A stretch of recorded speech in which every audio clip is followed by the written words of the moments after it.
High বন্ধুরা, আজকে রাতে দেখো রুটি বানিয়েছি, রুটির সঙ্গে আলু ভাজা। কেমন হয়েছে বলো? একটু পেঁয়াজ দিয়ে, আলু দিয়ে, টমেটো দিয়ে, লঙ্কা দিয়ে ভাজা করেছি, সঙ্গে রুটি।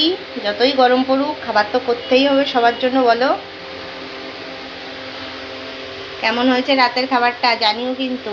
ভীষণ গরম, তাও রান্নাঘরে আসতেই হবে, কিচ্ছু করার নেই। এটা আমাদের দায়িত্ব, পুরো ফ্যামিলির জন্য খাবার করতেই হবে টাইম মতো। দেখো ঘেমে কি অবস্থা।